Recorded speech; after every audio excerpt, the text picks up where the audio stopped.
Hello, everyone, and welcome to INTAREA. So, it's how about that? Okay, just muting here. So, my name is Juan Carlos Zúñiga. Wasim is remote.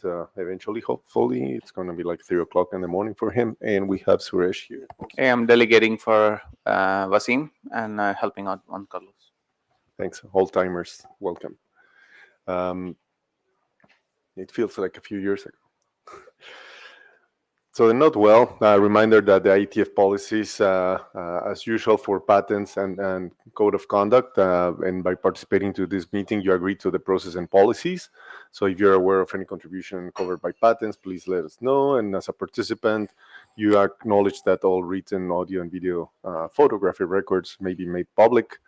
The information that you provide will be handled accordingly with the IETF privacy statement. And please contact the Ombudsman if you have any issues, if you need more information. These are the BCPs that can provide that information to you. Then again, all these are for professional collaboration. So please be aware that we have guidelines of conduct and anti-harassment policy. So we need you to act professionally and address your colleagues with respect. If you believe you've been harassed, make sure that you let the ombudsman know.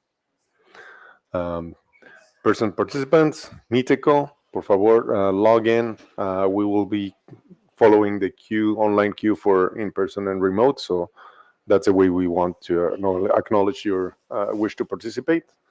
So please do log into Mitico. There are the usual resources that you might already know.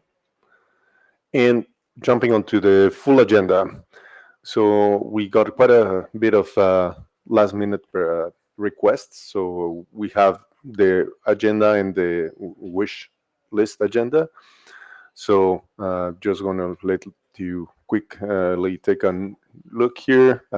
So we are going to provide some status updates, a quick intro about TipTop, then communicating proxy configurations. Tommy will provide an update with his colleagues. Bill will be giving us an update on the two drafts, ICMP extensions by Ron, Nate, multicast, IPv4 routes with an IPv6 next hop by Julius, Safer Limited Domains by Warren, EVN6 mapping by Chongfeng, Enhancing ICMP by Kehu, and Greg will provide a proposal for updates to guidance on packet reordering.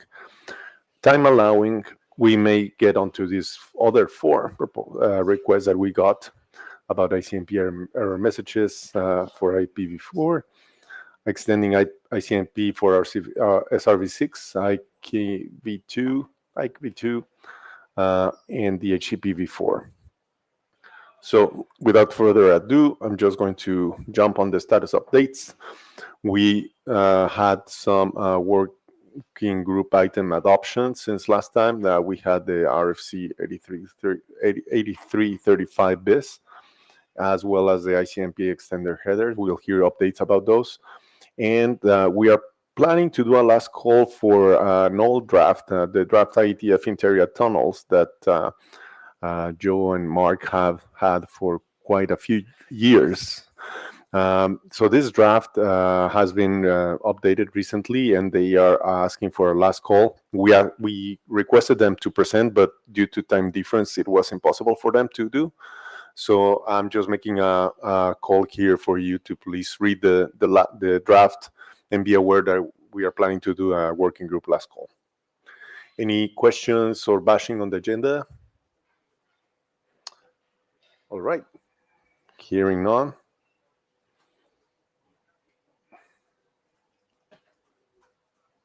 So tip top, please.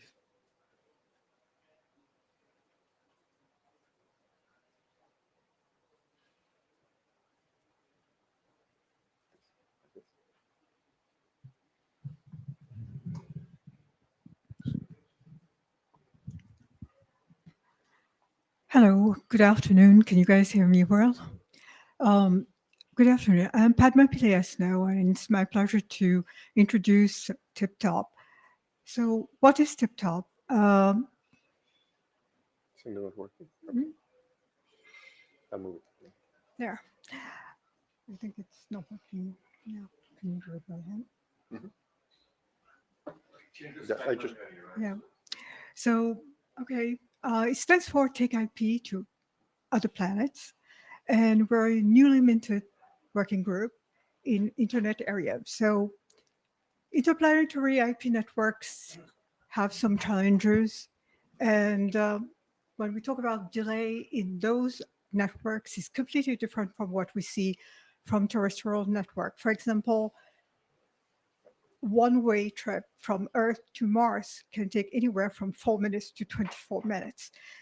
Therefore, what we're trying to do with TipTop is to see work on adapting IP networks to meet those needs and without creating a new architecture. next slide. Next slide. All right. So, how is that environment so different? So, in space, there are certain constraints that we don't see necessarily on Earth, and the first one we just talked about it is very significant delays. The second one is very frequent and long interruptions as part of nominal use cases. And those can be just something as simple as the satellite going behind a celestial body or anything like that. And of course, there's no alternate path. We don't have a lot of satellites there. So the link characteristics also are different. We can have one-way, very low bandwidth or asymmetrical bandwidth on the links. So all this creates some differences with terrestrial. And the last two is really about the satellite. Number one, not all satellites have the same computing power that we have. And the power supply is an issue because when we use the satellite a lot, it has to recharge. And sometimes, even though we have a contact window, but the satellite is discharged and it has to recharge. And lately, you can imagine it's very hard to upgrade software on satellites once they are very far away from Earth. Now, all that difficulties, but we have one thing that goes for us is that we know how to track objects in space, and therefore we can predict when are the contact windows and actually well in advance know when we're going to start those communications.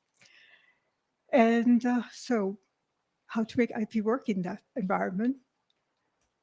We will need to adapt IP to be able to handle disruptions and those resource constraints. Let's see how we are thinking of doing that. Next slide. Yeah. Um, One of the things is we can say, why are we looking at this now? So, as you know, there's more and more commercial missions actually entering the space arena, which creates a need for interoperability, scalability, and of course, resiliency. And that goes beyond what we have seen traditionally with government-led missions. And therefore, here we are. Next slide. Now it's working. Right. So, what is our focus? Our focus is going to be on adapting IP protocols, stack parameters, and what we aim is to maximize the reuse of what we already have. And TipTop will be working closely, of course, with a lot of working groups, uh, notably time variant routing, QUIC, TLS, DNS ops, DTN, to align our objectives and make sure that we advance the recommended work. All right, so what are we working right now? We are looking first at what are the use cases we want to be in scope and what is not in scope. For these use cases, what we're looking at, what are the key characteristics and requirements to fulfill those use cases? And from that, we are also looking at the IP architecture and making sure that to understand where we should make those adaptations for it to still work. And at the same time, we also have some work ongoing with profiling QUIC to make it work better in those very long delay network environments. And last, we will look at the DNS considerations for these type of environments, which are with intermediate connectivity and whether we want to do, how we want to plan for this. Now, if all that I said makes you as excited as I am over this project, come and join us and discover what we're trying to do. The first tip-top working group meeting is going to be on Thursday at 3 o'clock, cellar type ballroom, and our email address is deepspace@ietf.org. I would really love to see a lot of you there. Thank you very Thanks. much, Padma. So we have no time anymore for questions, but please do attend the meeting if ever you are interested in this good topic. Thank you. Now, Tommy.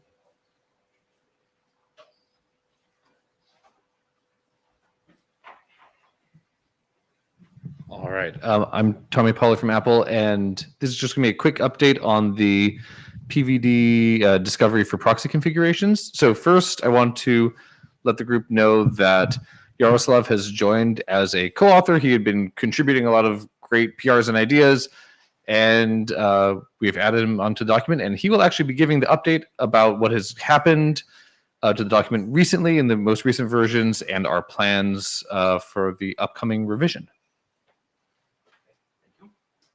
Thank you.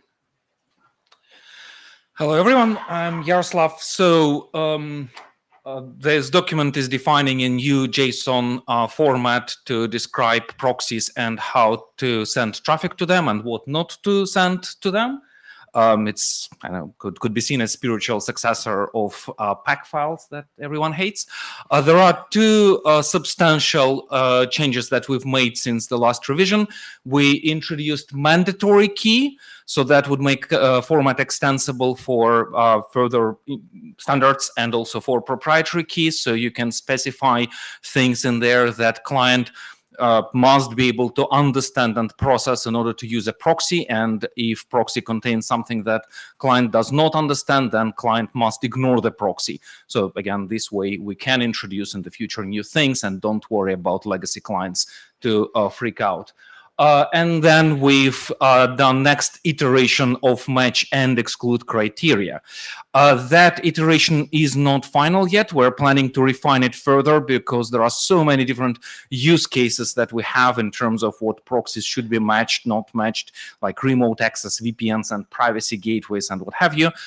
So we plan to move match criteria to separate list of dictionaries that would be reusable, easier for client to select a proxy and provide example for typical use cases such as catch-all web proxy with exceptions or remote access VPN style extranet thing where you want to select a proxy only for few very specific destination, and also clarify or end logic for matching and as well as proxy priorities. So that's current that's current direction that we want to take. So have separate match proxies and exclude proxies list, where you would have list of proxies for each rule and list of domains or subnets and optional ports that you would like to match. So in order to match proxy, it needs to be in match list and not in exclude list.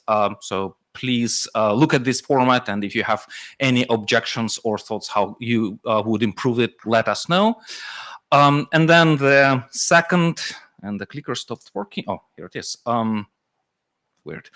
And then the second step that we're planning to take for further improvement is to add proprietary keys. So there are certain things that would define a proxy or define a match criteria that just cannot be described in an open standard that would apply to everybody. For example, operating system specific properties, such as application identifier or process identifier, which are wildly different on different platforms.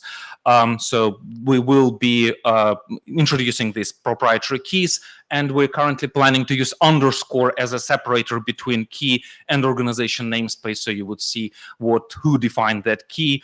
And currently we're planning to restrict valid key characters to A, Z, capital, lowercase, and underscore, and that's it, so that whatever JSON parser you have, they wouldn't freak out about some strange stuff inside the key. And with that, we have 1 minute for questions. Excellent. No? Oh, good.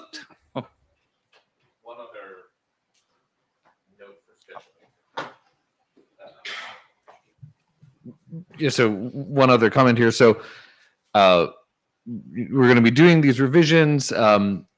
We have been working on some implementations and interop between proxy clients and proxies that want to tell people about their configuration. So we'll have some actual testing experience there. I think the hope would be to have this format kind of nicely gelled and stable by the next IETF. It would be great to try to see if we're ready to progress that along. And so what I would solicit from the group is, if you're interested in this, please do review it, but also maybe I think we'd be happy to do some interop testing, or if people want to publish, here's an example config that I would like for my proxy. We can have example clients try that out and make sure that it works like it's expected to. So we'll, maybe you can do a hackathon or something next time as well to test that out. Yeah, and if nothing dramatic happens, we should be in position to ask for working group last call at the next IETF. That's our plan. Great. Thank you. Thank you very much, guys. And thanks again for keeping the time. Oh, we have Bill.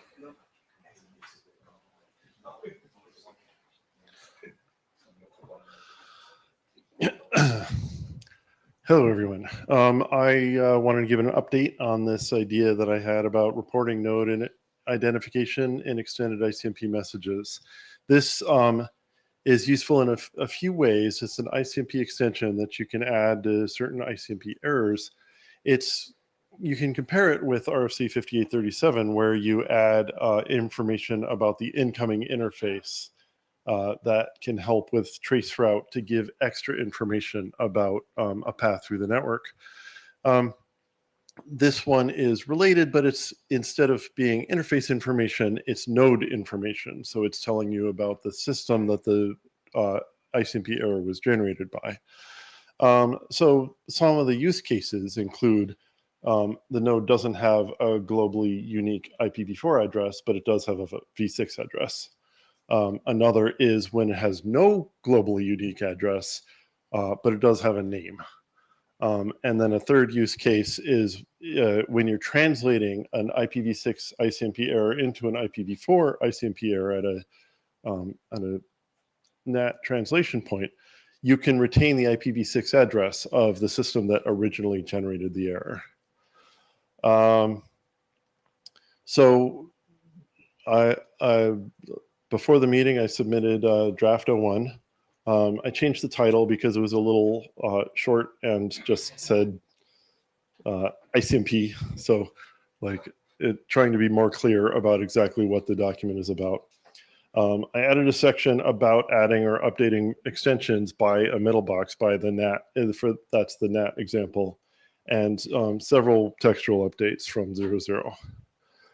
The usual question is, what's next?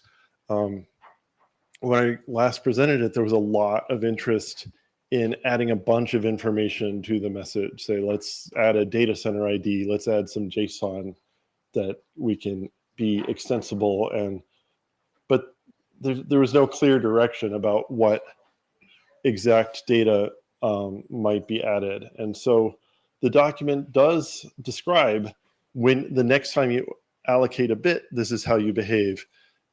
This is how you encode the data that bit says we're going to include.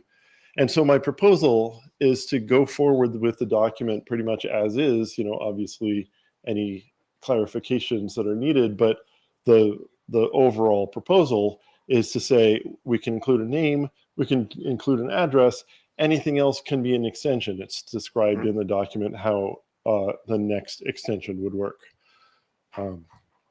So any questions, comments on that? I saw a couple of thumbs ups. Okay, Good. great. So obviously we'll take that to the list. Yes, thank you very much. Very good proposal. So let me go to your next slides. Next set of slides. So the next one is about RC8335 BIS. So this is the probe protocol where you can send a message to a remote system. Instead of pinging an IP address, you send this request and ask it about one of its interfaces. You can identify the interface by name or by address, by IF index, and it tells you, yeah, it's up, or no, it's not. So I wanted to implement it, and I tried to interoperate, and I found that there were a bunch of different decisions made by different implementations. You can go back to my previous slides for a matrix of exactly which decisions, what I discovered. So my goal here is to clarify each one of the places where I found that one of these implementations was behaving differently. So what is, oh, thingy's not working. Click, click. Can you advance the slide? 3.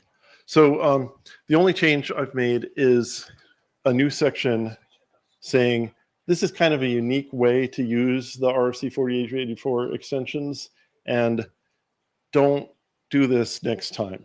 Don't copy the way this one works. The reason is that this is the first protocol where a RFC, usually the extension is at the end of the packet. You know, you generate an ICMP error, you throw the extra data on the end of the packet.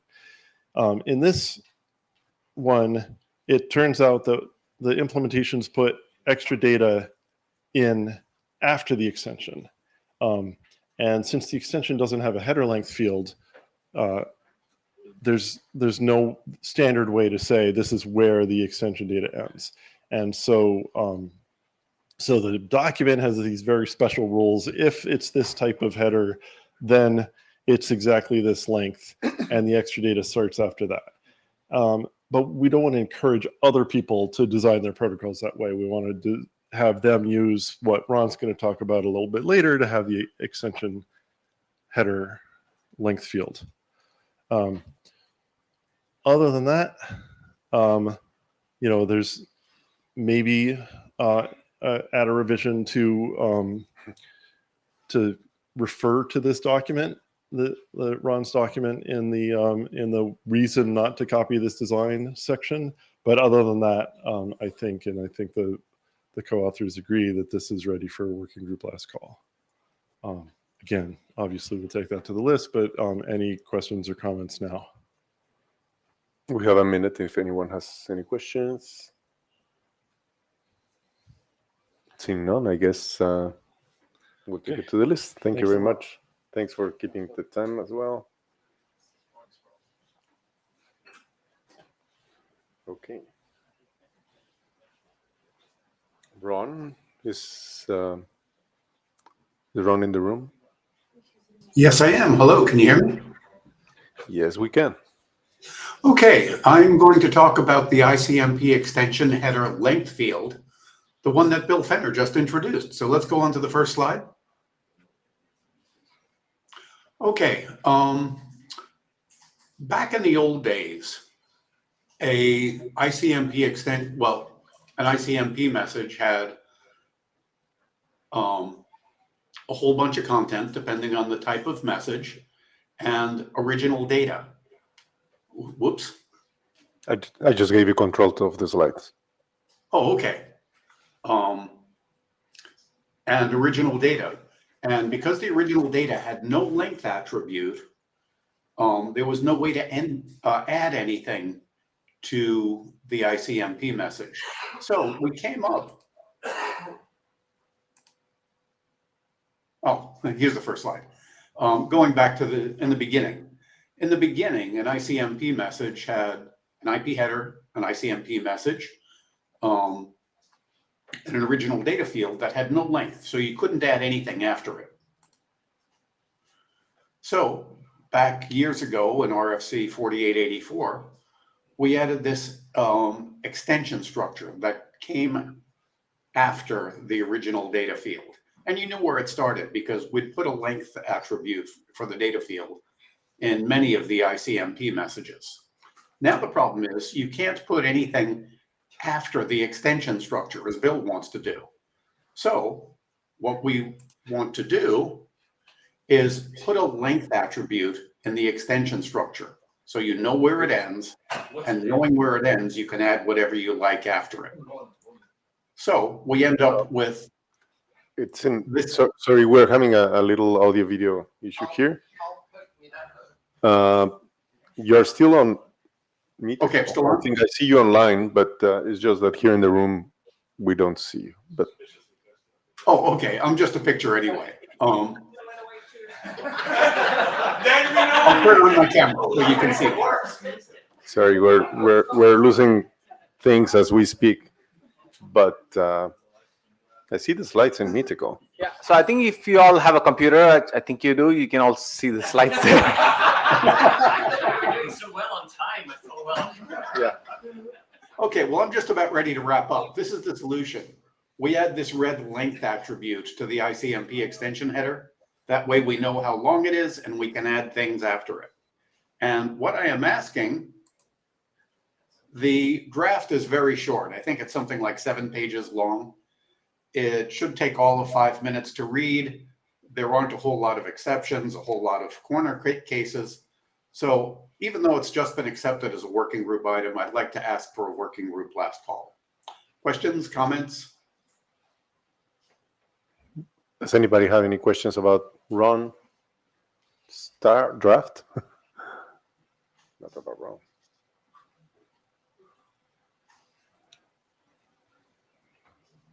Okay, I guess we still would need to have this run by the group on the list, but well, okay. Sorry, Ron, we're having audio video issues here. Okay. Yeah, the ask is for a working group last call. Yes, Okay, that one came back. We had to turn it on. thank you. Have you tried turning it off, Ron, again? Okay, take care. Thank you. Thanks, Ron.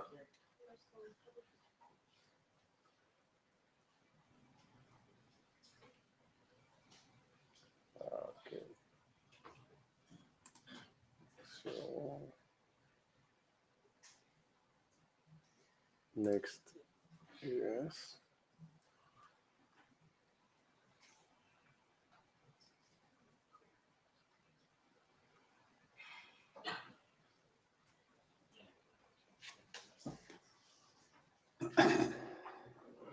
We have Nate.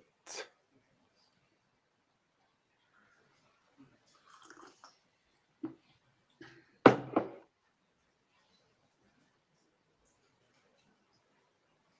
think Nate is online. Hey, can you hear me okay? Can you unmute? Nate, can you say something? We don't hear you. We see your lips moving. Yeah, can you hear me okay? Yep. Okay, thank you.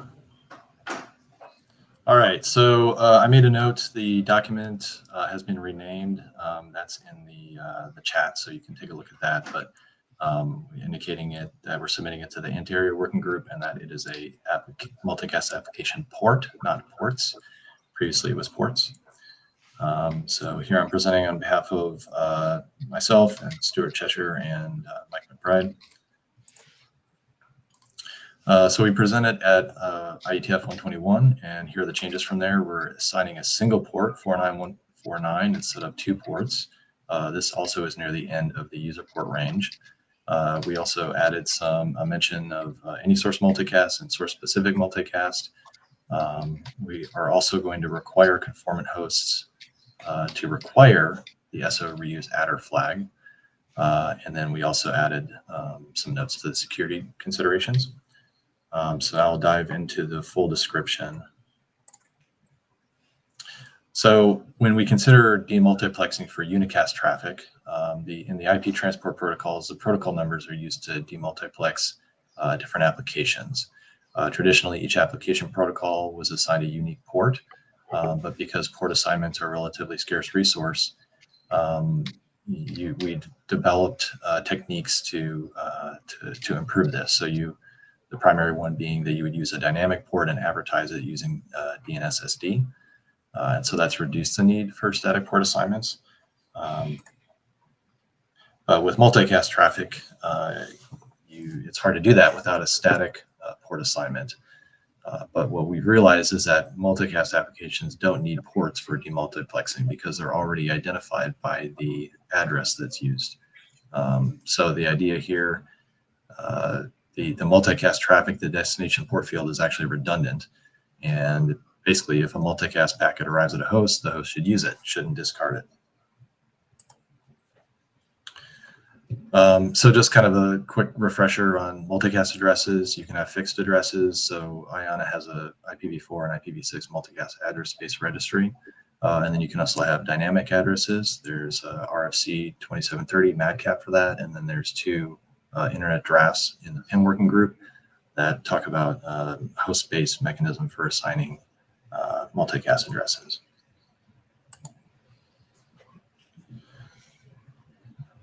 So the proposed solution is to assign a UDP port specifically for use with the multicast applications. 49149, that's the third from the end of the user port settings. We do that to kind of set it apart from other port assignments. And you have requirements for conformant applications that they would have to set the reuse adder or reuse port socket option so that they can share that port with other applications. That means host stacks don't need to be updated, although it would be beneficial. And conformant hosts require the SO reuse adder or reuse port flag. This ensures that applications developed on a conformant host would also work on a non-conformant host. And then if you would discard all unicast packets arriving at the port.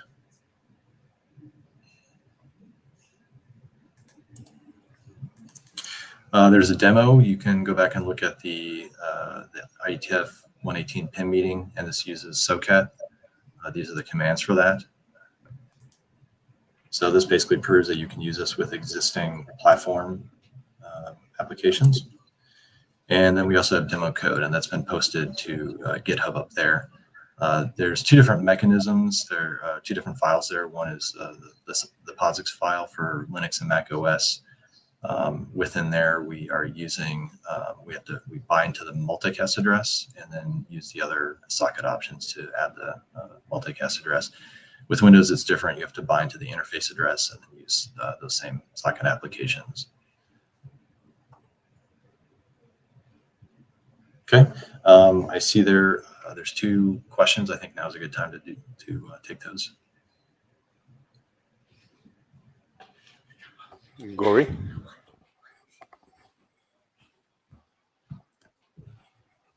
Gory Fairhurst. Does this work? Yeah, Gory Fairhurst. Just wondered if you'd talked to the IANA ports team about the change in IANA policy, because it seems like if this is useful, then we should, that is an important thing just to get right at the beginning. Are you referring to the change in the IANA policy that we document in there? Yeah, I looked at it, yeah. So if you haven't done so, please just contact the ports team or contact me and we can get the ports team involved just to make sure they are happy with what's proposed, because I think this sounds an absolutely good thing to do.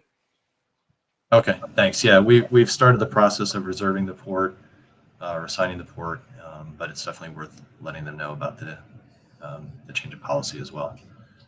And just for general information, when you reserve a port, you fill out an application. And what we're proposing is that we add a question to the application that says, can you use the multicast application port for your application? Lorenzo Colletti, there's MDNS and probably other, multicast protocols use unicast for a reason. It's faster and more reliable on some networks. So I wonder if we're sort of like giving this general guidance application protocol designers to say, oh, use multicast. I mean, yeah, that the fact that the implementation is required to discard unicast packets, obviously that's the requirement to share the port, but it is basically going to make the protocol behave worse. For example, on Wi-Fi, you've got a minimum of 100 millisecond sort of interval, right, before a response comes back. So that's really something that I think we should mention. Yeah, I think any application that would benefit from unicast should use unicast or use it in concert with each other. On the networks that we use, we definitely use multicast effectively to avoid having too much traffic on the network. Nico? Hello, this is Nico from Apple here. I just want to say that I think this is a great idea. My one question also has to do with this discarding of unicast packets by hosts. I see in the draft that there is an allowance for the receivers to send unicast back to the sender, but for certain applications where the source address and the source port are known of the application, would it not be beneficial to allow some way to accept unicast from those sources? Well, I think if you want to accept unicast, the best thing to do would be to allocate another port on the host and use both unicast and multicast.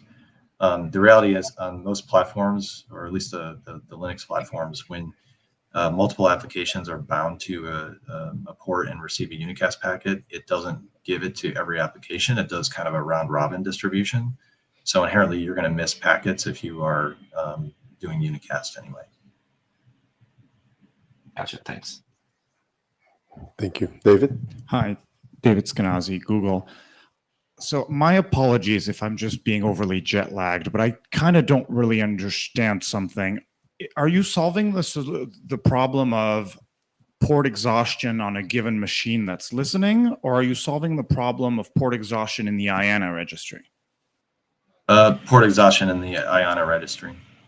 Okay, so in that case, then the first thing I'd say is I think your document needs recommendations for new protocols to say you don't need a port anymore. Like I would add that guidance, because that's how you end up solving that problem.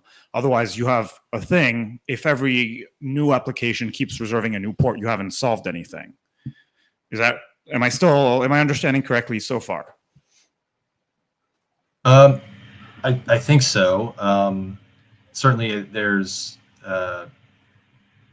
when you're doing multicast, you have to reserve a port. Otherwise, in order to make sure every host that's receiving that those messages are going to get the messages.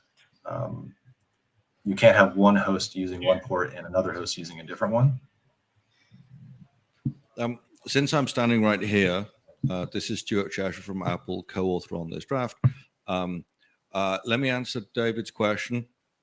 The primary motivation here is not port exhaustion in the normal sense we think about for unicast, because we invented the web server and we said that'll run on port 80, and each application protocol gets its own port.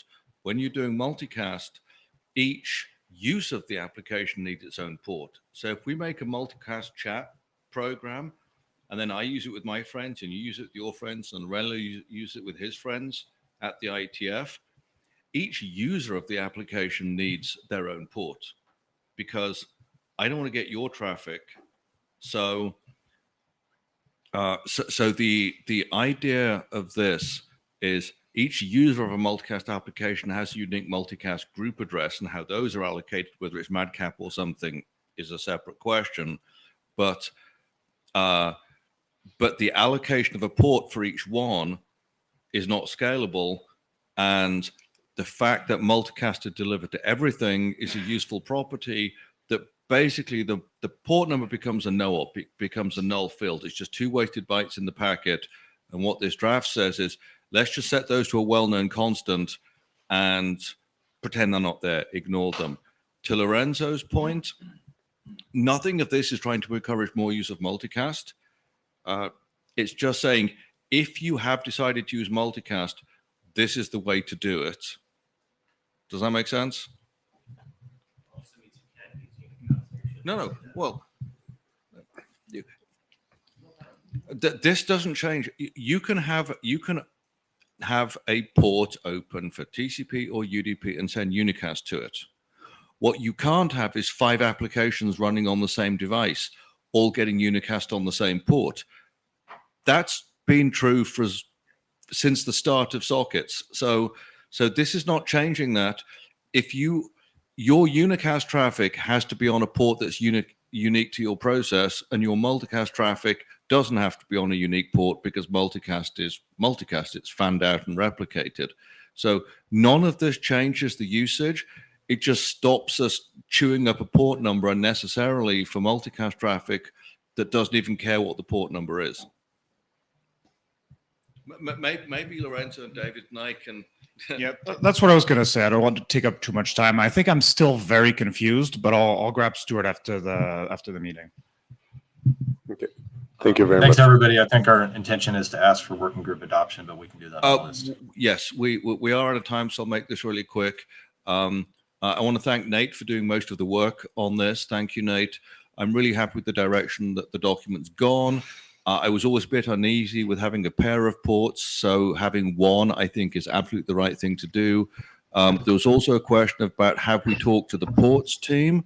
We have had an email discussion with Joe Touch, so I think that's probably what you mean by the ports team, but if it's not, then we can talk more.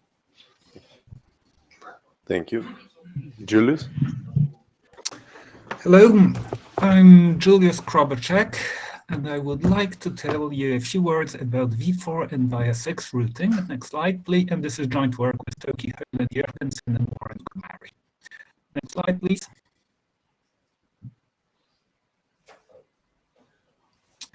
Okay, so v4 via v6 routing is a technique where we forward IPv4 packets through routers that don't have IPv4 addresses, that only have been assigned IPv6. Okay, so we think it encourages IPv6 adoption because you deploy IPv6 and you get IPv4 essentially for free. It simplifies administration because you have no IPv4 addresses inside the network. And it causes some minor difficulties with ICMP, which I think that we've solved. So spoiler alert, on the last slide, I'm going to ask for adoption.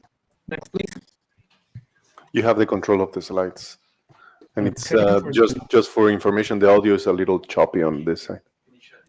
Okay. Maybe if you close your video, it could improve the audio. Okay, is it better now? I've moved around. Nope. Okay, I'll close it. How do I close the video here? Okay, Julius, I think Warren offered to present in the room, if that works for you. I think, is it really bad? Yeah, it is. Okay, then go ahead, Warren.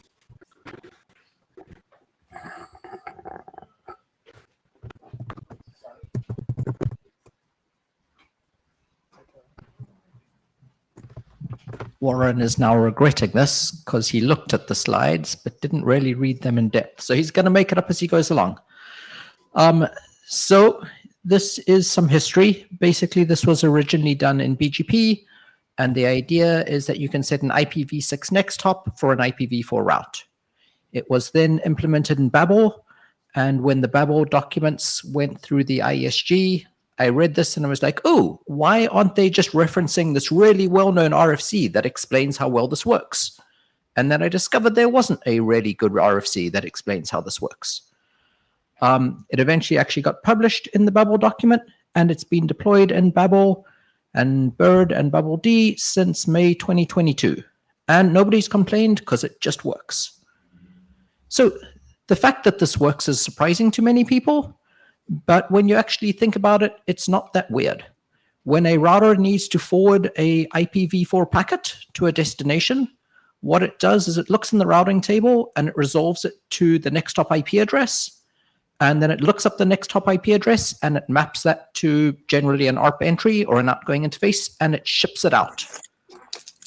There's no reason that it actually needs to map it to a v4 address. All the router is doing is mapping from where the packet needs to go to the outgoing interface. This seems fairly obvious, but a lot of people doesn't really occur to them until you've walked through the steps.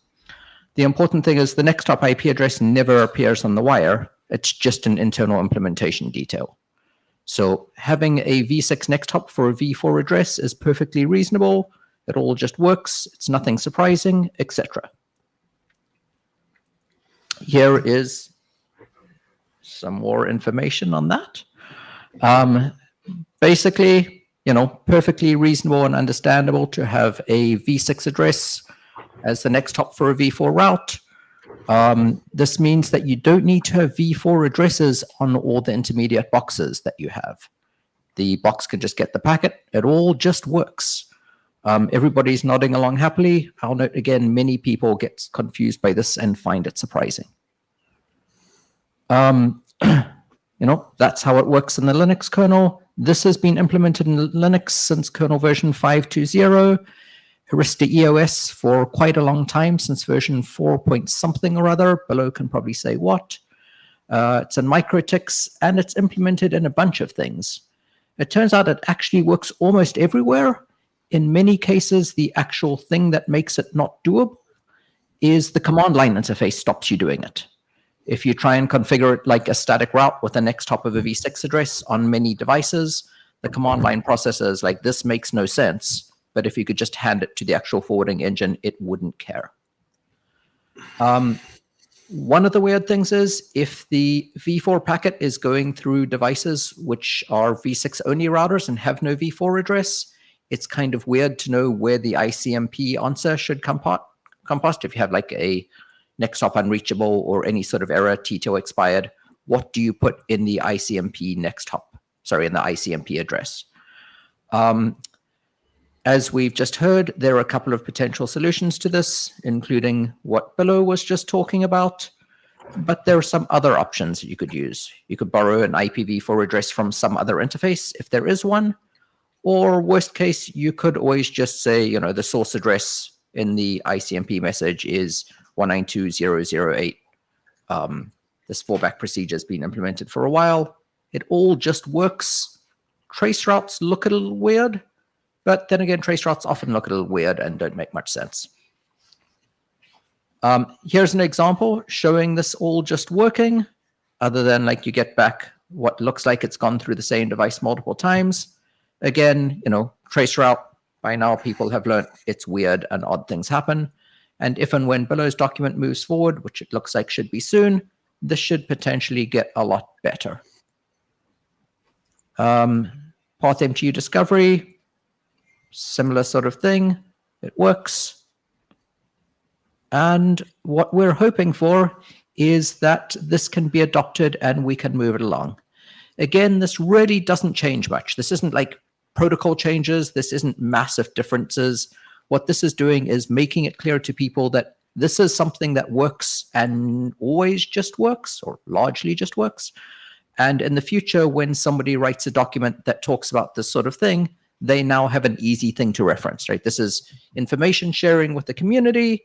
And when somebody says, we want to do a v6 next hop for a v4 thing, they have something to reference. Again, not earth-shattering, but we think it's worth doing. And I'm hopefully, Julius, if you have any comments, etc., hopefully the audio was okay, and apologies for stepping on you. And questions?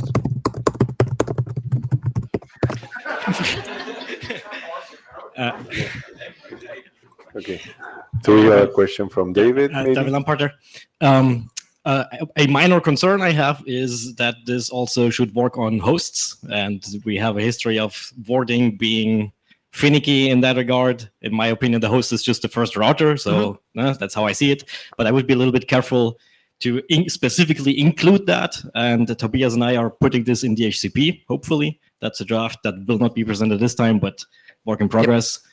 And other than that, please just ship this. Yep. Is my. I mean, it should work everywhere. Again, 90% is just removing the checks that say, this is not a valid address. I don't understand it. Tobias. So Tobias Wiebig, Max Planck Institute for Informatics, RFC 8950 enthusiast. please go ahead with this. And this works. This works on hosts. I have set up an AS, which is completely v4 free, except on the hosts, including eBGP with only v6 and only BGP via v6. And it just works. So please, let's get this going so I can finally reference it when I talk about it. This means both of you will comment when we go for adoption and last call and stuff, right? Yay! Yeah, sure, yeah. Thanks, I mean, Tobias. sorry, David, everyone. Just a request for everybody to keep it short. We only have 2 minutes for 4 people. Thanks, or 5 people. David Skenazy, Babel enthusiast. This is great. I support it. I'm happy to review. Woot. Yeah. Maria, developer of Bird CZNIC. I'd like to note that there are some people requesting translation between IPv4 and IPv6 next hops route servers, and I'd like to see a little bit of more guidance about things like please don't want to route differently if the next hop is v4 and v6, because it's in all cases just an alias for a MAC address. Maria? Noting this fact. Maria, your audio is very bad. It'll be great if you can actually type your question into the chat. Thank you. I'm gonna put it into the list. Sorry. Thank you. Thank you. I think I got it, but yeah, please send that as well and stuff. But yeah, Eric. Next who's person in the queue. Sorry, I can't see the queue. Yes. I think it's behind there. There. Sorry, I cannot read your name. Oh, thank you.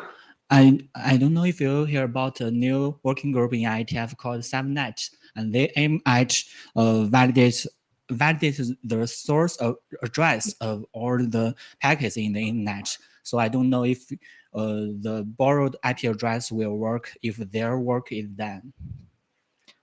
That's a good question. We should double check. I think it will, because it should generally be created by the router itself, and the subnet stuff is mostly stopping people spoofing towards the device. If it generates itself, I think it'll work, but that's a good point. We should double check. Yeah, thank you. Thank you. Krishna? Krishna Swami, Cisco Systems. Cisco's Nexus OS has been implemented this more than 8 years, so right, it's all working well. Please send me a reminder and we'll add it to the list of known good. Yeah. So are you guys also planning to cover the recursive next hop, right? Because, the one hop is pretty easy, right? But, the example what you showed is multi-hop, right? So probably if you could add details into the draft, so, that makes it much more clear. Yeah, that should be easy to do. I mean, the important thing is how the router figures out where to send it is largely invisible from other than the implementation. But yeah, we should try and add something. Please send a reminder. Yeah. Thanks. Eric. So Eric Vink is individual contributor. It's v4 via v6, but I guess v6 via v4 will work as well, right? Yes, just so the room here is, Eric is suggesting that we make more v4 stuff happen so that we can do v6 over v4, because he's trying to move it in the, yep. You are lucky that you are my friend. And, the other one with my AD hat now, I don't think standard track is the valid one, because you are not changing a protocol at all. It's more informational, I think. But we can open it, the discussion, right? Yes. Maybe not We now. had some discussion and there was a reason somebody said standards track, but I have no idea what anymore. It was some processy thing, but yeah. Thank you. Hey, Warren, since you're there, do you want to present the other draft as well? I've not seen these slides. I don't know. Okay, so hey, my name is Suresh Krishnan, presenting this draft for a bunch of us, like Warren, Andrew, Eric, me. No, it's okay. I was just kidding, so I wanted to pull your leg. Thanks. So this is a draft that's been hanging around for slightly more than a year. I think we published in Jan last year, right? We haven't had a decent presentation of this, so I just want to bring it up here. There's been a lot of discussion on the list before we presented, so that's a good thing. And so originally this started off as an ether type draft. So we said hey, how about we use the ether type? So it was based on a draft that Warren and Andrew worked on, right? It's specifically for ether type, but we kind of started to make it a bit more generic. And the idea of this draft is for like limited domain protocols to not cause harm to outside networks, right? So by failing closed or ensuring that there's no harm caused to the outside networks for from protocols leaking. And we also did some kind of taxonomy of protocols, like what kind of limited domain protocols could benefit from it. So generally there's like two classes that, like one of them is like L2 domain only, like a single L2 domain, and the other set of protocols is like stuff with transport services like MPLS and SRv6, right? Those two could kind of benefit from this. And originally we started off like requesting new ether types for this, and then we got some inputs from IEEE saying that, hey, you don't want to burn like multiple ether types for this, so you should just subtype the IANA OUI that we already have. So it makes the packet a bit longer. I think it's like 5 bytes more, but that's like the suggested mechanism from IEEE. So as this has been like something we tried before, like getting a new ether type allocation from IEEE has a really high bar, and so we're kind of going with the low bar of using an existing ether type with OUI extended ether type. So the draft is now in 0.4, and we added, as I said, like, there's like two classes of protocol that we are trying to address, like the L2 limited domains and the transport services kind of protocols. And we also started adding other mechanisms other than ether type into this, right? So one of them is like a TTL hop limit based mechanisms. And we talk about two different kinds. One of them is the hop limit 1, where the idea is to kind of make sure that, like, the packet doesn't cross a router, right? And the other one is like the hop limit 255 case, right? Where you want to ensure that like nobody from outside the network can inject something in there, because you will not have 255 anymore, right? Like, so those are the two kind of things we talk about. Then we talk about using address scoping as a mechanism, like using V6 link locals as an example. As Eric mentioned, like, V4 link locals also exist.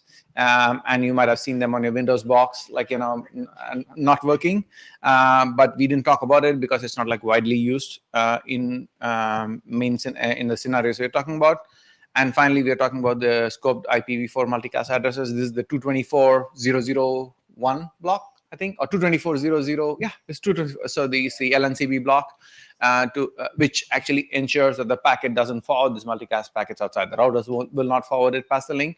So those are the other mechanisms we started talking about in this draft. So take a read. Is like really exciting and interesting draft. Like probably the most one. No, I'm just kidding. No, don't want to take any positions. But like, yeah, please comment on this, and we would like to see adoption of this draft at some point. And that's it. So thank you. Open for questions. Warren. I would like to mention that you're a co-author. Yeah, so be mindful. Yeah, just sort of a quick note, kind of similar to the other document, this does not really change protocols and stuff. It is more helping people who design protocols have a suite of toolboxes, or like a suite of tools that they can use. So it explains the concept, doesn't change protocol. But we think it's still really useful because we've seen a number of people who say limited domain as though it's magic pixie dust without explaining how. Thank you. Thank you, Warren.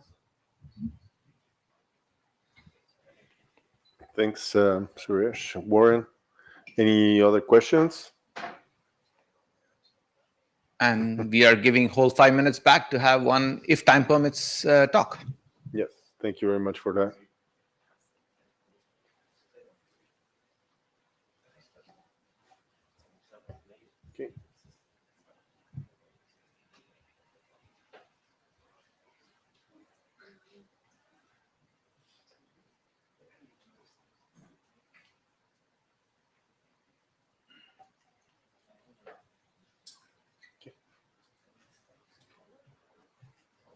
Okay. Hi. Hello, everyone. My name is Xie Zhongfeng of Talented.com. Thank you for giving me this opportunity to give the introduction, the update of Event 6. Event 6 is about mapping of Ethernet virtual network to IPv6 only for transmission. Next slide, please. Okay. Yeah, Event 6 is about layer 2 network model built on top of the native IPv6 to provide connectivity between dispersed customer side. So it is used for Ethernet frame from one individual host to another across IPv6 network. So it's about how to leverage IPv6 capability for this purpose. This draft was first proposed in October 2023 to SysMan. It has been discussed in SysMan, VC's Ops, and the INTAREA working group several rounds. So it's not new. Yeah, this shows architecture. Even 6 is implemented in P devices with the eAdapt module. So eAdapt module will encapsulate the Ethernet frame into IPv6 packet and send it into IPv6 network. Then the packet will reach egress PE, and the egress PE will decapsulate the packet and restore the original frame. In this process, VEI, which is 32 bits, identifier is used to identify each virtual network instances. So 32 bits can identify 4 billion virtual network instances. And within each network instance, set prefix is used to identify each site. So different sites have different set prefix. And the MacVF table is used to store all the information about each host, such as its set prefix, V values, and the MAC address and the host ID of each host. So the MAC exchange, the MAC and the set prefix between different sites can be implemented at the control layer, such as extension of EVPN. We have a specific draft in BEST working group. So with this method, the Ethernet frame is directly placed in the payload of the IPv6 packet by the eAdapt egress PE, and the field of next header in IPv6 is set at 143 to indicate that this payload is Ethernet frame. Since last IETF meeting, the following review has been made. The title has been changed to Event 6, MAC Ethernet frame to IPv6 enable for transmission. And the term, based on the comments of Bob Hayden, the term set prefix added in section 2. This is a section of terminology.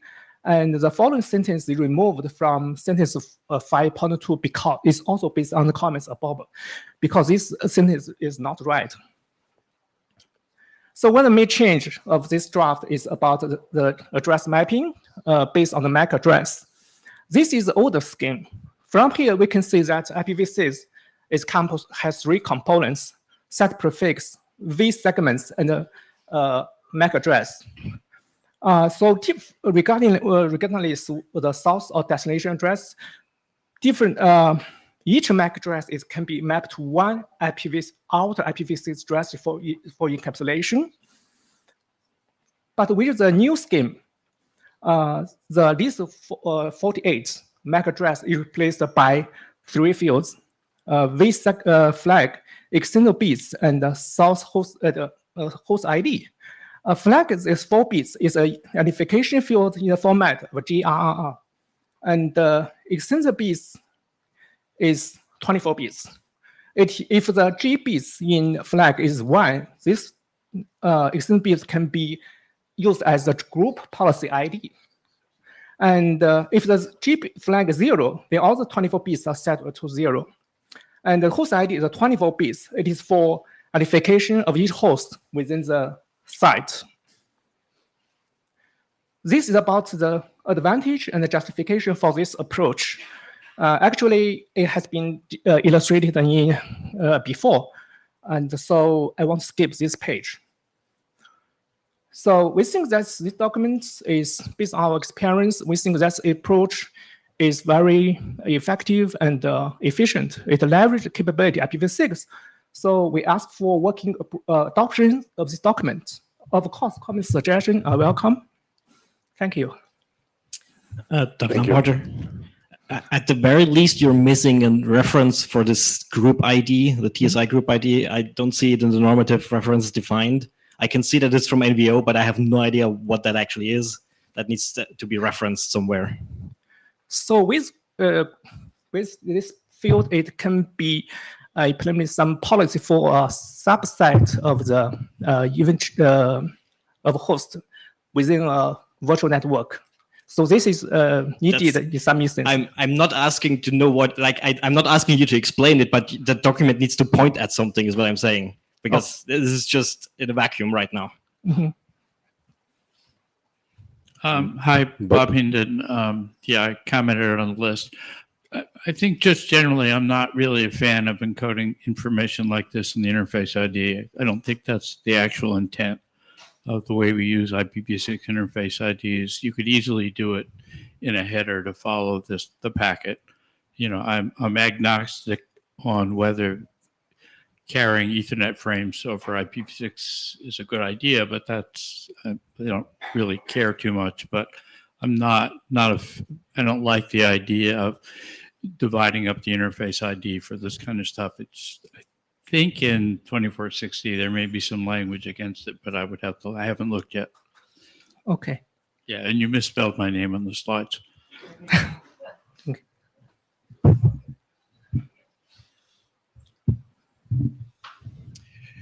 Eric has the responsibility for this one, for this working group. I just wonder whether INTAREA is the right working group. I mean, I need to check, for instance, NVO3 charter or best charter to see whether it's a better fit, right? Yeah, I think should be the right group for this work because it's about the relation between IPv6 protocols and Ethernet protocols. Sure. Yeah. If there is no other working group for this work, it could be done if the working group agrees in this working group. My main question is that is it not better fit into another existing working group? I don't know the 100 charter from the old working groups. I'm thinking, for instance, NVO3, right? I can be wrong, right? Maybe it is the only place, but okay. Thank you very much. Thank you. Thanks. All right, we're moving to the next presenter. Kay.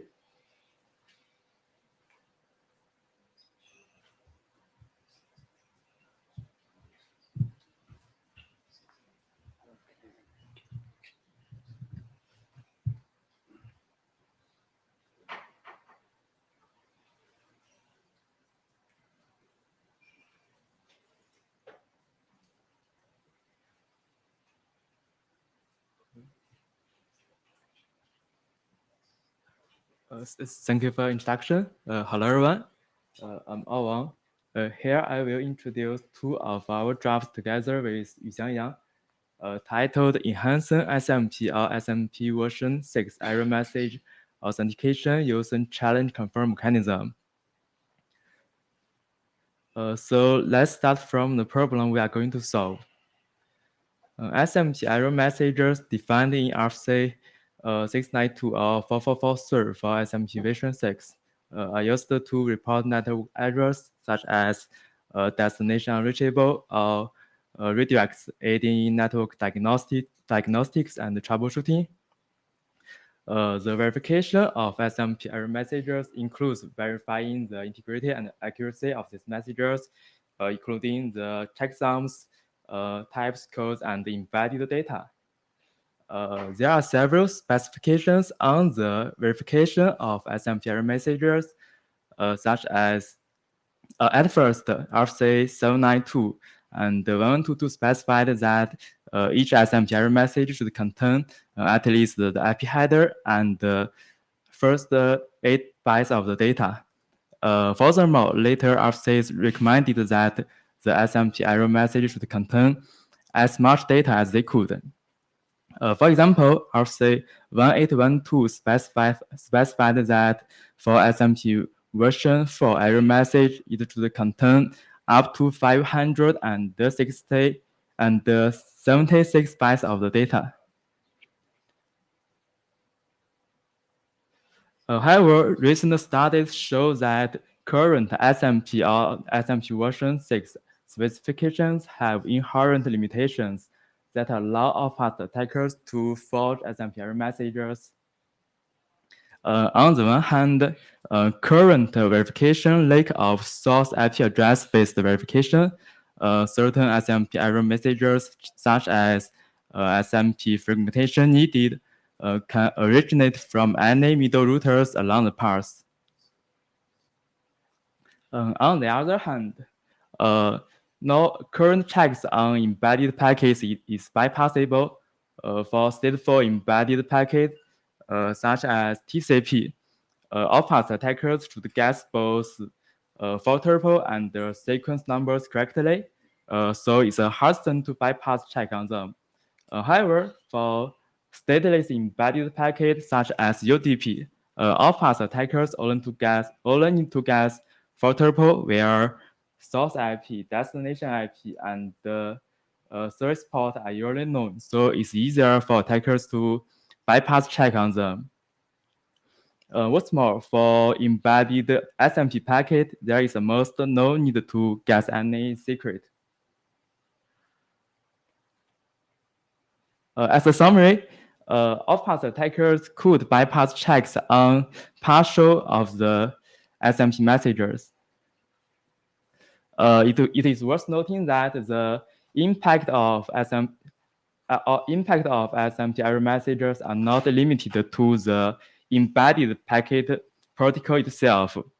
Actually, it can affect all up-layer protocols. As an example, for an SMP error messages embedded with an SMP payload, it could still affect all up-layer TCP-based applications. Several attacks have been proposed to due to the limitation on the verification of SMP error messages, such as SMP fragmentation attack and the SMP redirect attack.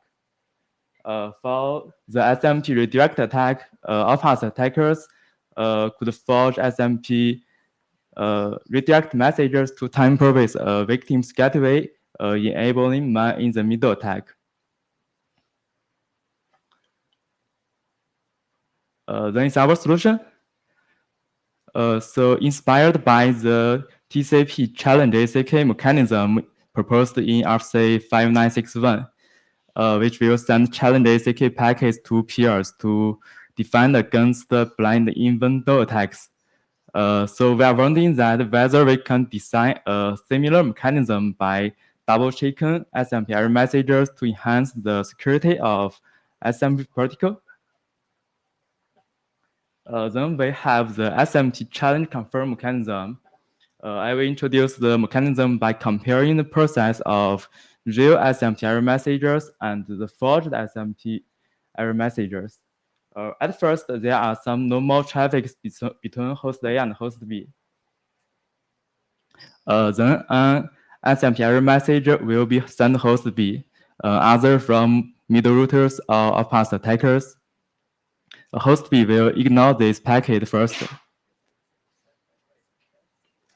Then when host B goes to send another packet, a challenge will be added to the packet and the timer will be started. So if the SMT error message is a real SMT error message, then the same error will be triggered again. And an SMT error message will be sent back to host B. It will pass the verification on host B.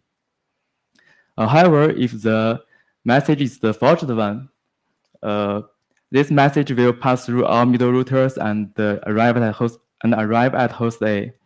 No error will be triggered again. This challenge will be carried in IP options as a random number. Middle routers and peers do not have to perform any additional process on the option. Okay, next I will introduce the mechanism with a detailed case study for you to better understand it.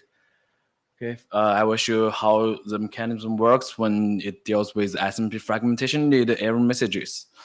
At the beginning, the host may send some packets to the destinations, and let's assume that one of the packet size exceeds the default MTU value of the intermediate router, and the router will find that the packet is too big and it cannot forward it to the destination, and then it will drop it and send an SMP fragmentation needed error messages back to the host, and this error message will carry the default MTU value of the router, and it will also carry the original packet which incurs this error message as required by the specifications.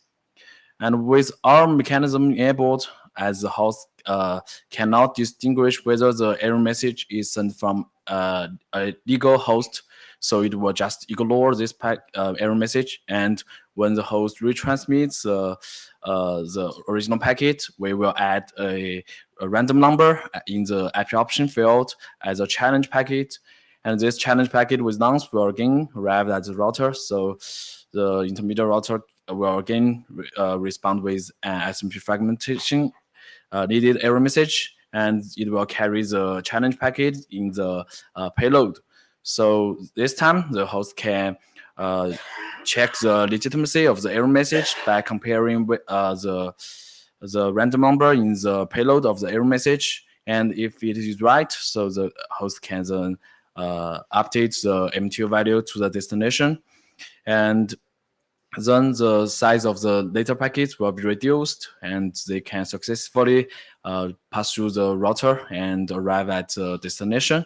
So this is a simplified workflow of the mechanism when it deals with SMP fragmentation needed error messages.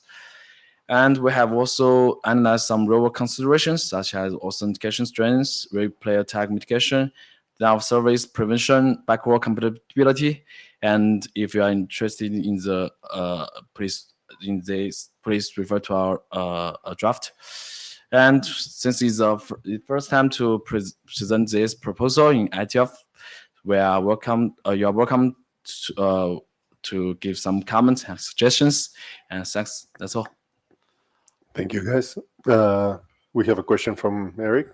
Yeah, Eric Vink, individual contributor in this case.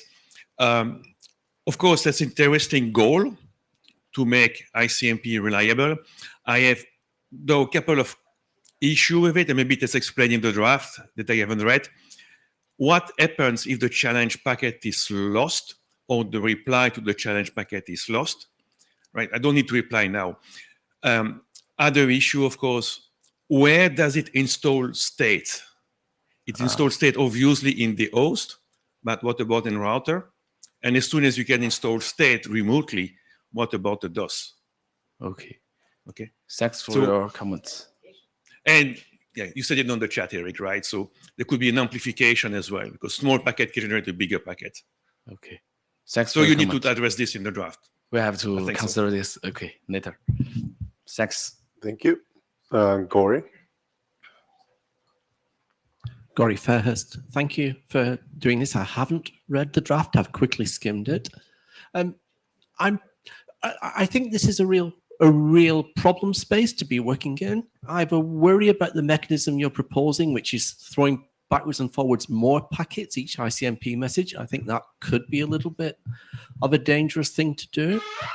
Have you looked at using the port information from the transport layer to verify, since got the quoted PTB packet in the payload?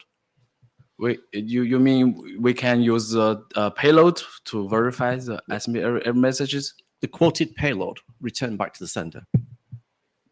The payload? Sorry. In the ICMP message. As we find that the payload is not enough to verify the legitimacy of the error message.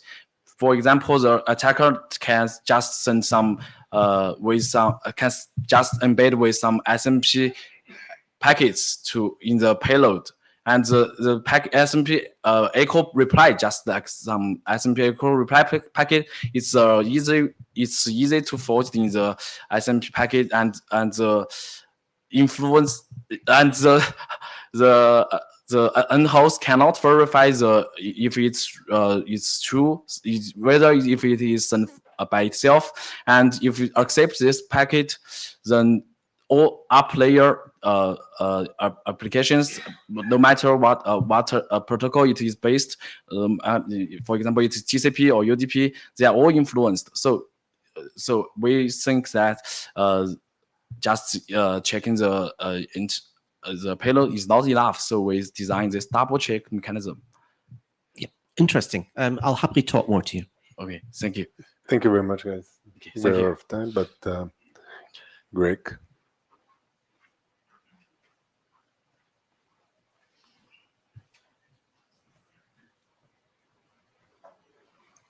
All right, hello, Greg White from Cable Labs. So the origin of this draft was a post that my co-author Ingemar Johansson sent to the Quick mailing list about a month ago, asking, do many Quick implementations support out-of-order arrivals in a good way, like the rack functionality in TCP? And that spawned some discussion there. I picked up on that because I thought this was an important topic to talk about beyond just quick implementations and what really are the expectations that internet protocols are trying to make on layer 2 networks.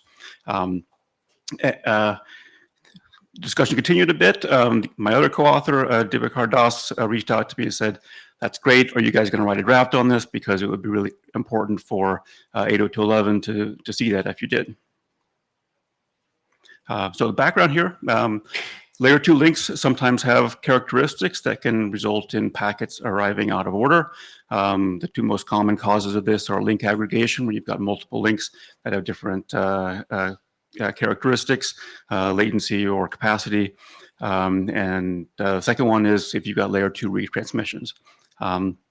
And there are a number of layer 2 protocols that actually mandate that the receiving end resequence the packets and deliver them in the order they were received. And so one thing I want to point out is the terminology here. This was a bit confusing on the mailing list, so I'm trying to define reordering as the process that puts things out of order, and then resequencing as what puts them back in order. So there is some existing IETF guidance here. So RFC 3819 is sort of the Bible the IETF has written around what link layer technologies should do if they want to support IP. And it says some things that are pretty reasonable. So the internet architecture doesn't guarantee packets arrive in order. And it's really the higher layer protocols that are responsible for taking that into account. And layer 2 links should try to avoid packet reordering, but not if doing so compromises efficiency, reliability, or increases delay. But then it says a couple of scary things. It says, if you deliver packets out of order, TCP really doesn't work very well, and every header compression scheme is going to break. So if you're a layer 2 link designer, you might think, okay, ordering is important.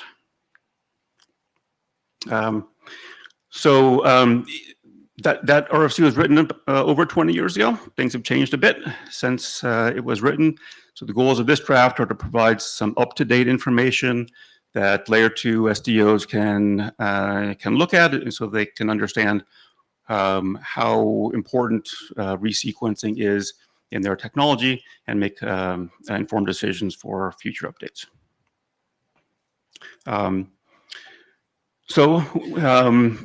draft talks about a few potential benefits of resequencing. So TCP and Quick, so some of the older implementations of TCP interpret out-of-order delivery as loss and trigger retransmissions, as well as congestion window reductions that affects the throughput. There might be some Quick implementations that don't support the rack functionality as well. That's unknown, to me at least. Header compression was mentioned in RFC 3819. And at the time, ROHC, the profiles defined there really were sensitive to the order of packet delivery. But since then, there was a fair amount of work defining ways to get around that and new profiles for header compression that provide robustness for out-of-order packets. A couple of other things that were mentioned on the mailing list are IPsec replay protection. So packets are arriving out of order. That may trigger replay protection mechanisms that would drop some number of packets. Also, IP fragmentation reassembly. I think the RFC is pretty clear that you need to be able to handle out-of-order frames or out-of-order packets in the fragmentation reassembly, but who knows if that if there are stacks that have problems with that, I guess is the point there. Potential downsides, cost and complexity. So this requires certain protocol features at layer 2. including sequence numbering and mechanisms to communicate sequence restarts and things like that. That's a bigger deal than you might think. I looked through the DOCSIS specifications, for example. We mentioned the resequencing feature on almost 80 pages of the specification. So there's a fair amount of complexity that goes into managing that in a good way. Second part of that requires resequencing buffers and logic to handle all that protocol and store packets while you're waiting for a late arriving packet to arrive. And that's cost, that's complexity, that's if it's not needed, it'd be great to get rid of that. Second main downside is it actually degrades the end-to-end performance of the internet. So the way resequencing works is you have to hold on to the packets that arrived early and waiting for the ones that were delayed. Those the packets that you delay in the resequencing might not be from a protocol that has it derives any value from the order of arrivals. It's in a lot of cases not known at the link layer whether that's the case or not. And the last one, even if you do know what protocol it is, you don't really know what the context in the protocol is. So the specific packet that you're waiting for may not make any difference for all the packets that you've been delaying for the arrival of the late one. And so, for example, the QUIC protocol, one of the main benefits of the QUIC protocol was to remove head-of-line blocking so that you could deliver a lot of different content objects across a single connection. Well, sorry, layer 2 links are now introducing head-of-line blocking because they think that you need it at the higher layer. So what's the current state? The modern performant TCP and QUIC implementations, so those that implement RAC or the equivalent in QUIC, are in effect harmed by resequencing. And the ones that exist that don't support RAC, comment on the mailing list was, well, maybe we shouldn't be optimizing for those older implementations. They're perhaps not performance sensitive anyway. Also, is header compression V1 still used? I don't know. Maybe someone in the room does. Or if it is used, is it only used on specific links? It was designed for cellular links, so maybe it's not something that other links need to take into account. And then how robust are IPsec implementations to out-of-order arrivals? How robust is IP fragmentation, et cetera?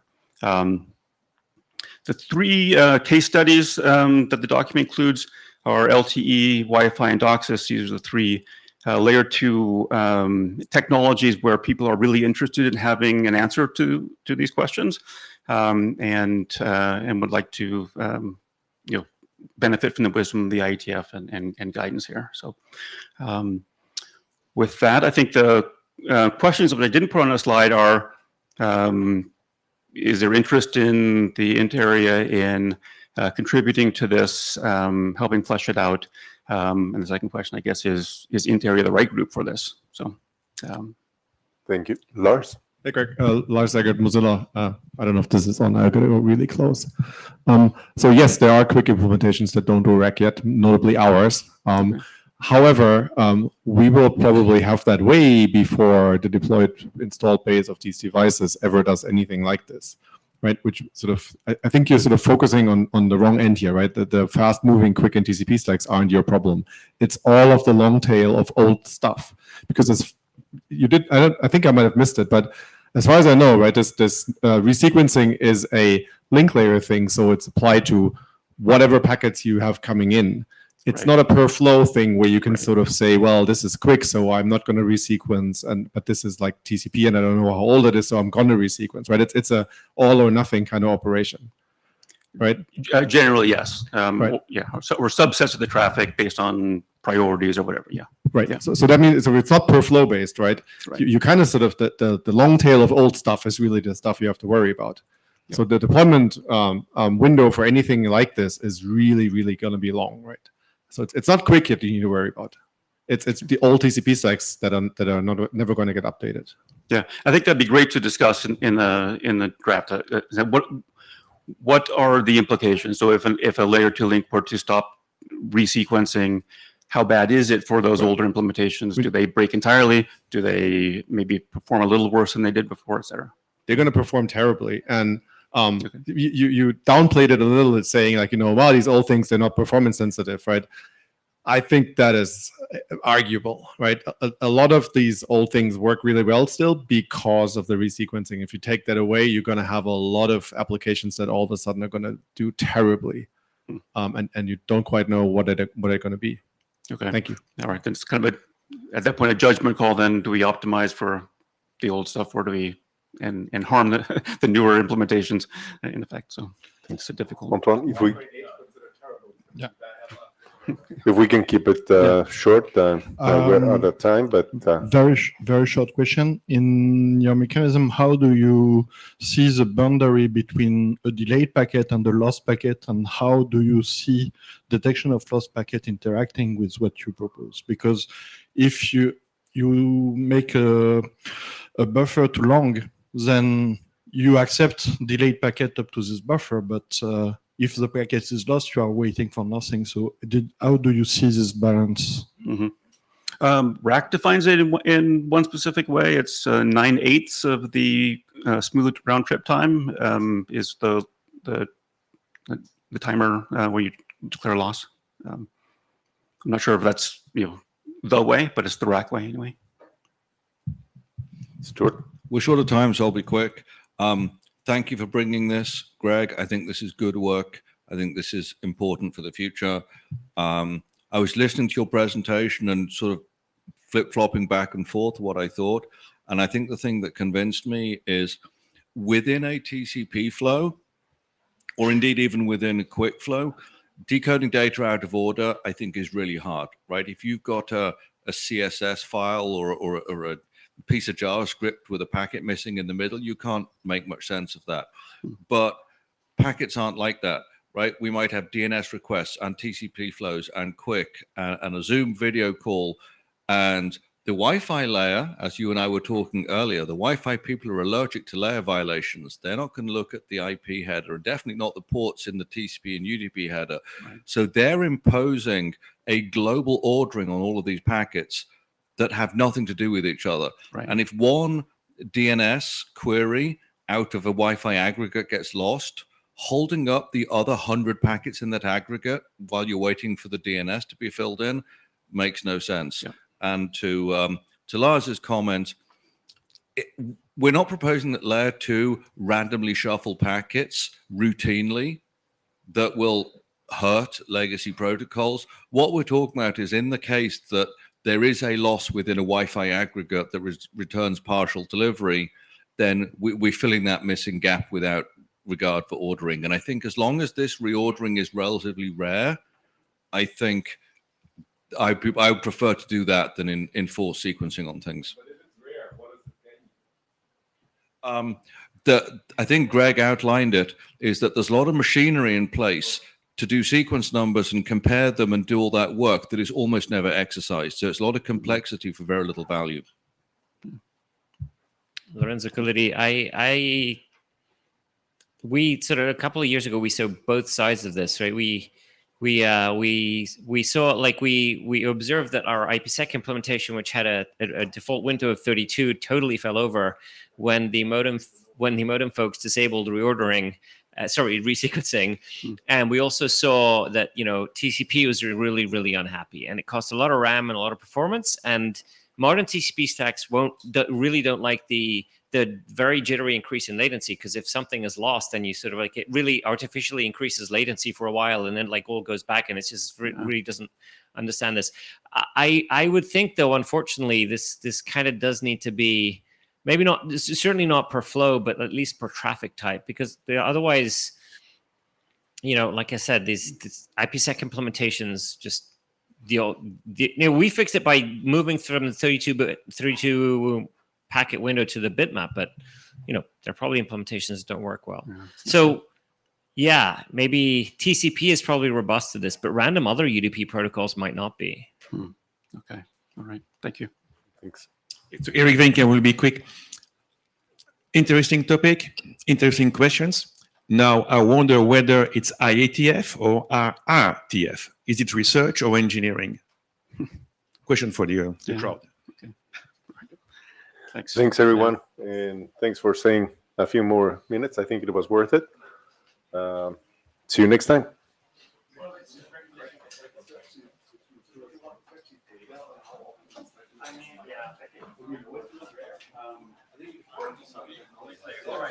So now we can target.